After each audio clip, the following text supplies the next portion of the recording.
Hello दोस्तों। मेरे YouTube channel पे आपका स्वागत है। आज हम लोग जो NMMS स्कॉलरशिप जो स्पेशल मतलब बिहार के लिए मैं पढ़ा रहा हूँ, ऐसे होता है सबका सेम सिलेबस होता है। जैसे ये मैथ है, मैथ में पूछता है क्या है, तो मैथ में आपको रीजनिंग पूछता है। ठीक है, रीजनिंग जो आपको पूछता है, एक वर्बल पूछता है, एक नॉन वर्बल पूछता है। तो आज हम सबसे पहले इसके सिलेबस के बारे में जानेंगे कि इसमें क्या क्या सिलेबस आता है, मतलब क्या क्या टॉपिक आता है जो टॉपिक आपको कवर करना है। अगर ये टॉपिक आप कवर कर लेते हैं तो आपका सारा का सारा मैथ कंप्लीट हो जाएगा। ये मैथ जो आता है ये टोटल 90 नंबर का आता है। ठीक है, 90 नंबर का होता है और ये 90 क्वेश्चन पूछे जाते हैं इससे। ठीक, 90 क्वेश्चन पूछे जाते हैं और आपको 90 मिनट ही मिलता है। आपको 90 मिनट ही मिलता है, ध्यान रखिएगा। 90 नंबर का होता है एग्ज़ाम जिसमें 90 क्वेश्चन पूछे जाते हैं और 90 मिनट ही मिलता है, मतलब एक क्वेश्चन के लिए 1 मिनट ही आपको मिलता है। ठीक है, तो इसमें होता क्या है कि इसमें अधिकांश बच्चे गलती क्या करते हैं, वो तो पहले सिलेबस ही कंप्लीट नहीं करते हैं। तो सबसे पहला आपका काम ये है कि आप अपना सिलेबस कंप्लीट करके जाइए। मान लीजिए आप एग्ज़ाम में जा रहे हैं तो सबसे पहला काम यही होता है, कोई भी एग्ज़ाम का आप तैयारी कर रहे हैं तो उसका सिलेबस कंप्लीट कीजिए। ठीक है, तो इसके सिलेबस के बारे में हम थोड़ा जानेंगे। ठीक है, ये सिलेबस अगर आप कंप्लीट कर लेते हैं तो मैं इतना गारंटी देता हूँ कि आपका 90 आउट ऑफ 90 आराम से आ जाएगा। ठीक है, लेकिन उसके लिए आपको मेहनत करना पड़ेगा और ज़्यादा 8 मार्च को बिहार वाला एग्ज़ाम है। ठीक है, चाहे आगे जो भी तैयारी कर रहे हैं, जो 7th में होंगे या जो 6 में होंगे, वो अभी से तैयारी करेंगे तो उनका मैथ और अच्छा हो जाएगा। और इसके थ्रू इस बार से एक और योजना बिहार में आया है कि इसके थ्रू अगर आप ये क्वालिफाई कर जाते हैं, ठीक है, ये स्कॉलरशिप का 2 पार्ट में एग्ज़ाम होता है, एक मैट में होता है, एक सैट में होता है। सैट का जो भी PDF है मैं आपको टेलीग्राम ग्रुप में डाल दूंगा। टेलीग्राम ग्रुप में मैं उसको प्रोवाइड कर दूंगा, सैट का जो भी PDF है। ठीक है, टेलीग्राम का जो भी लिंक है मैं इसके नीचे डिस्क्रिप्शन में दे दूंगा, उससे आप जुड़ जाइएगा, वहाँ पे आपको PDF मिल जाएगा, वो सैट का होगा। ठीक है, तो पहले अभी हम मैट का बात करते हैं। मैट में क्या है कि मैट में total 90 question, number 90 question, 90 number का, 90 मिनट टाइम है। तो सबसे पहले हम इसका जानेंगे सिलेबस क्या है। हाँ, एक चीज़ मैं बता रहा था, भूल गया, कि जैसे बिहार में क्या था कि इस बार से अगर आपका इसमें जितना मार्क्स आ रहा है, ठीक है, मतलब NMS स्कॉलरशिप जो होगा इसमें टोटल 180 मार्क्स का होता है, मैट और सैट दोनों मिला के। 180 में जितना मार्क्स आपका आ रहा है उसी मार्क्स के आपको, उसी मार्क्स के बेसिस पे, ठीक है, आपको यहाँ पे एक मॉडल स्कूल तैयार किया जा रहा है हर एक प्रखंड में, हर एक ब्लॉक लेवल पे है। ठीक है, तो अगर उस मॉडल स्कूल में आपको तभी एडमिशन मिलेगा जब आपका इसमें इस स्कॉलरशिप को आप पास कीजिएगा। ठीक है, तो इसको पास करना जरूरी है। अगर उसमें आप पास कर जाते हैं तो आपको नीट का, JEE का, सरकारी विद्यालय का ही होगा, लेकिन वो मॉडल स्कूल होगा, उसमें आपको सब चीज़ का तैयारी कराया जाएगा। स्पेशल आपका क्लास किया जाएगा 9th और 10th का और JEE का, नीट का, जिनको भी जो पढ़ना होगा इसी के नंबर पे आपको आगे मॉडल स्कूल प्रोवाइड किया जाएगा। तो ये आप लोग के लिए बेस्ट अपॉर्चुनिटी है। चलिए उतना बातें नहीं करते हैं, सीधे आते हैं अपने सिलेबस पे। सबसे पहले मैथ में हम लोग को जो जो पढ़ना है उसको क्लियर करना है। ठीक है, मैथ में एक्चुअल में हम लोग को क्या क्या सिलेबस है वो जानना है। सबसे पहले आपका जो सिलेबस होता है रीजनिंग का वो होता है अल्फ़ाबेट। ठीक है, जिसको बोलते हैं वर्णमाला। ठीक है, जैसे आप इंग्लिश में वर्णमाला पढ़े होंगे, जो अल्फ़ाबेट होता है वो पढ़े होंगे। ठीक है, ABCD से A से लेके Z तक इस अल्फ़ाबेट को हमको पढ़ना है। ठीक है, इसके बाद हमको पढ़ना है सीरीज। सीरीज मतलब होता है श्रृंखला। ठीक है, श्रृंखला में अलग अलग टाइप का श्रृंखला होता है, अल्फ़ाबेट श्रृंखला भी होता है, नंबर श्रृंखला भी होता है। ठीक है, बहुत सारे श्रृंखला होते हैं, फिर आपको फिगर का भी श्रृंखला होता है, उसके बारे में हमको पढ़ना है। थर्ड हमारा है, थर्ड जो हमारा है वो है कोडिंग डिकोडिंग। क्या है? कोडिंग डिकोडिंग, यानी संकेत बद्धता। कोडिंग डिकोडिंग मतलब कोई चीज़ कोड किया जाता है और हम उसको डिकोड करके, उसमें 2-3 टाइप का दिया रहेगा और तीसरा आपसे पूछेगा। मान लीजिए 2 टाइप का डिकोड करके दिया रहेगा, उसी को ढूंढना है कि वो कैसे डिकोड किया है, मतलब वो कोडिंग कैसे किया है। अब अगर आप कोडिंग जान जाते हैं तो आप उसको डिकोड कर सकते हैं, तो उसी पे आपको क्वेश्चन पूछा जाएगा। इसके बाद है सादृश्यता या ससंबद्धता, ठीक है, इसको हम बोलते हैं एनालॉजी, ठीक है। तो ये सिंपल होता है, एक जैसा दिखना, समानता होता है इसमें, ठीक है, इसको हम लोग एनालॉजी बोलते हैं। फिर उसके बाद है क्लासिफिकेशन, वर्गीकरण। जैसे इसमें तीन एक टाइप का होगा, चौथा कुछ अलग होगा, चार ऑप्शन होते हैं उसमें तीन एक टाइप के होंगे और चौथे कुछ होंगे वो अलग होंगे, तो उसको हमको चूज करना होता है। फिर है क्रम और व्यवस्था क्रम, ऑर्डर एवं अरेंजमेंट। देखो बच्चों, इस बार ऑर्डर और अरेंजमेंट से क्वेश्चन अच्छा आया था, ठीक है। तो ध्यान रखना है कि ये रैंकिंग जो है भले ऑर्डर और क्रम जो है, इससे जो क्वेश्चन बनता है इसको अच्छे से कवर कर लेना। उसके बाद रैंकिंग, इसी टाइप का सेम है रैंकिंग।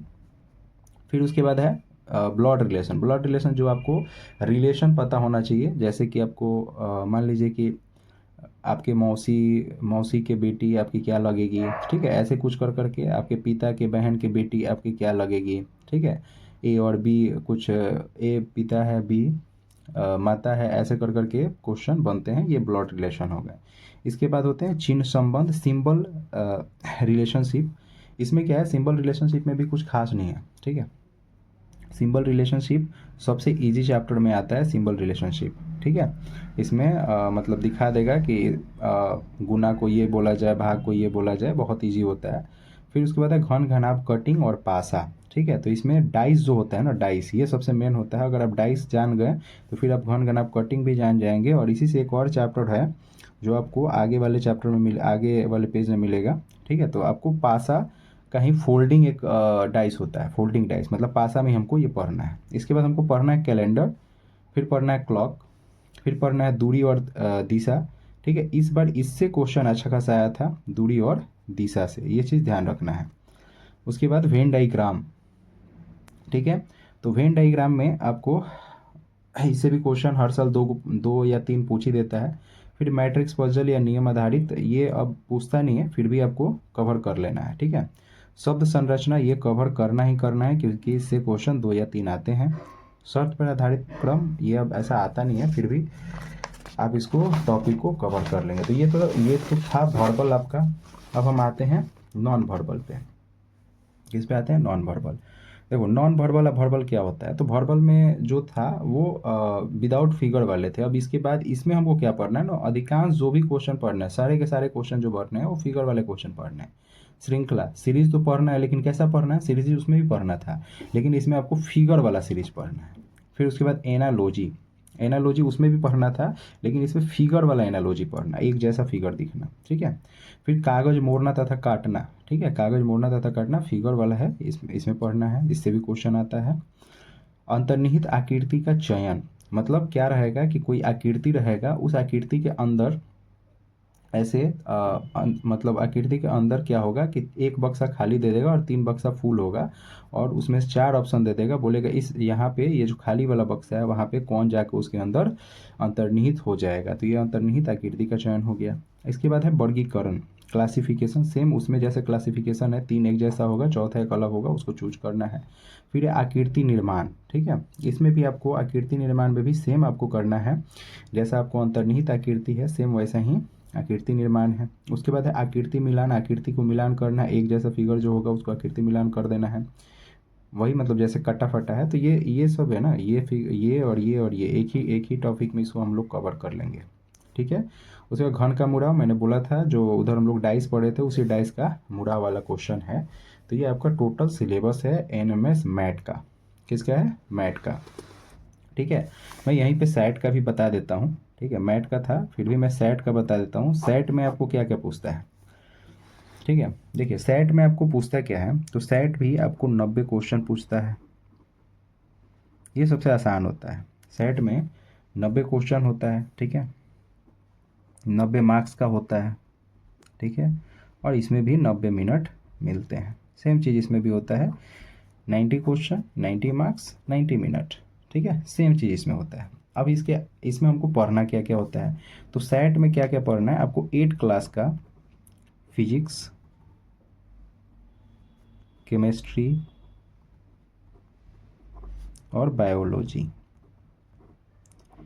ये आपको तीनों इस बार से NCERT बुक, इस बार से बिहार में भी NCERT बुक हो गया और सारे जगह NCERT बुक ही हो गया है।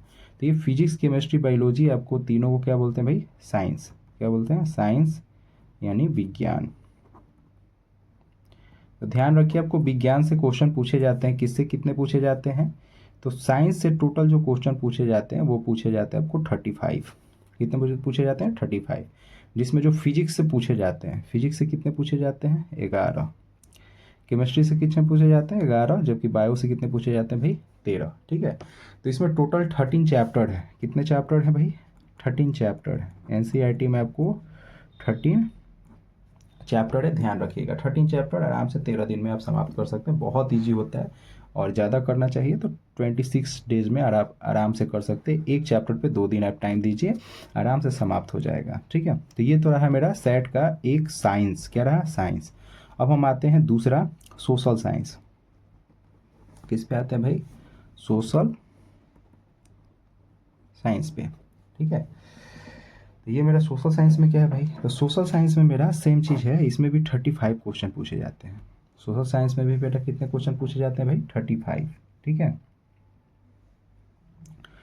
तो इसमें 35 क्वेश्चन पूछे जाते हैं, लेकिन इसमें किससे किससे पूछे जाते हैं? तो इसमें पूछे जाते हैं हिस्ट्री यानी इतिहास, ज्योग्राफी यानी भूगोल, ठीक, और आपको पॉलिटिक्स, पॉलिटी। ठीक है, तो ये 3 से पूछे जाते हैं। इसमें हिस्ट्री से 11 पूछे जाते हैं, ज्योग्राफी से 11 पूछे जाते हैं, जबकि पॉलिटी से आपको 13 पूछे जाते हैं। टोटल आपको 35 क्वेश्चन इससे भी पूछे जाते हैं। तो आपका टोटल कितना हो गया भाई? 35 साइंस से, 35 सोशल साइंस से, टोटल हो गया 70। और 20 जो पूछा जाता है वो पूछा जाता है मैथ। मैथ से कितने पूछे जाते हैं? 28 क्लास का। कितने क्लास का? 8 क्लास का, ध्यान रहे। ठीक है, तो इसमें क्या है कि अगर आप ये 35 और ये 35 लाना चाहते हैं, मतलब ईजिली 70 लाना चाहते हैं, ईजिली बहुत आराम तरीके से 70 लाना चाहते हैं, तो आपके पास एक ही ऑप्शन है कि आप इसका साइंस का टोटल 13 चैप्टर को क्लियर कर लीजिए। जो मैं नोट्स दूंगा उसको कवर कर लीजिए, उससे बाहर एक भी नहीं आएगा। ठीक है, उसके बाद सोशल साइंस। सोशल साइंस में 35 है, तो ये ध्यान रखिए, आपको हिस्ट्री का बुक अच्छे से रिवीजन करना पड़ेगा, उसके अलावा कोई ऑप्शन नहीं है। ज्योग्राफी का भी बुक आपको, जो एनसीईआरटी का बुक है उसको 1 बाई 1 पढ़ना पड़ेगा। पॉलिटी का जो बुक है उसको भी आपको 1 बाई 1, उसमें जो मेन पॉइंट है उसको अच्छे से पढ़ना पड़ेगा। ठीक है, ऐसे मैं इसका नोट्स प्रोवाइड कर दूंगा, लेकिन फिर भी आपको बिना बुक पढ़े आप 35 में 35 नहीं ला सकते हैं। ठीक है, अब मैथ रहा 20 मैथ में आप इतना ध्यान रखिए कि 5 जो मैथ आते हैं ना, कम से कम 5 to 10 समझिए, 10 मैथ जो होते हैं ना वो ईजी होते हैं। कैसे होते हैं? ईजी। और 10 मैथ ऐसे होंगे जो भास्ट होंगे। तो जो 10 मैथ जो होंगे वो भास्ट होंगे, उसको सबसे लास्ट में बनाना है। ये चीज़ ध्यान रखना, सबसे लास्ट में, टाइम वेस्ट नहीं करना है। ठीक है, ऐसे भी सेट में आपको बहुत ज़्यादा टाइम मिल जाता है, 90 मिनट बहुत होता है। ये 35 आपको लगभग 10 मिनट में बना लीजिएगा, ये 35 आपको 10 मिनट में बना लीजिएगा, अगर आपको आता है तो।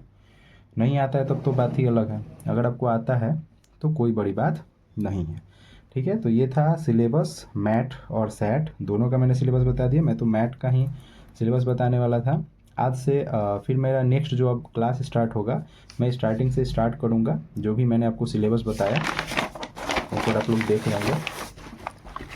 ठीक है, एक बार देख लीजिए, मैंने वर्णमाला बताई है, जो भी मैंने सिलेबस बताया। ठीक है, ये जो भी मैंने सिलेबस बताया, ठीक है, आपको इसको लिखना है, 1 बाई 1 लिख लीजिए, और इसके लिए अच्छे से आप इस सिलेबस को कंप्लीट कर लीजिए, फिर आपका रीजनिंग में कोई भी दिक्कत नहीं होगा। ठीक है, हाँ एक बात, मैं जो भी क्लास कराऊंगा उसमें आपको एक चीज़ देखना है कि इस क्लास के साथ साथ आपको ये रीजनिंग में आपको, मान लीजिए मैं तो कुछ जिसका भी बताऊंगा टॉपिक का थ्योरी बता दूंगा। मान लीजिए अल्फ़ाबेट है, मैं इसका थ्योरी बता दूंगा, लेकिन आपको प्रैक्टिस करने के लिए एक बुक लेना पड़ेगा।